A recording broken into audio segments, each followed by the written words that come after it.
ভালো চালচলন কি জিনিস? ভালো চালচলন সবাই বুঝে। কিভাবে বুঝে? মানুষে বলে যে লোকটার স্বভাব খুব খারাপ। কার কথা বলছো? আর তোর কথা বাদ দাও তো, ওকে দেখতেই ঘৃণা লাগে, ওর মুখ খুব খারাপ।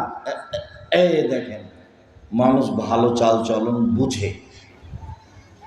কার কথা বলছিল? ওই যে আহমদ, খুব ভালো ছেলে, তো স্বভাব খুব ভালো, আমাদের এখানে এসেছিল, খুব ভালো ছেলে।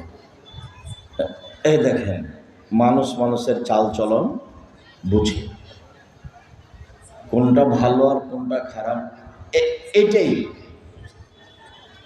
এই কাজটাই ইবাদতের জগতের সবচেয়ে ভারী নেকির কাজ।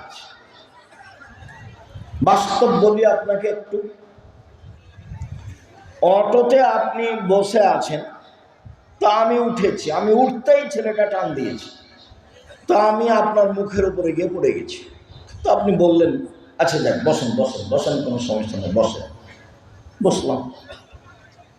আরেকদিন একটা লোক অটোতে বসে আছে, তা আমি উঠেছি, উঠতেই টান দিয়েছে, আমি কথার কথা বলছি, তো ছেলেটা টান দিয়েছে, আমি গিয়ে তার মুখের উপরে পড়ে গেছি। তখন আমাকে বলছে, আপনার চোখ নাই, আপনার কপালে চোখ নাই, হিসেব করে গাড়িতে উঠতে পারবেন না। এটা একটা চালচলন। তো কোনটা ভালো? আগেরটা। এত ভালো বুঝি আমরা।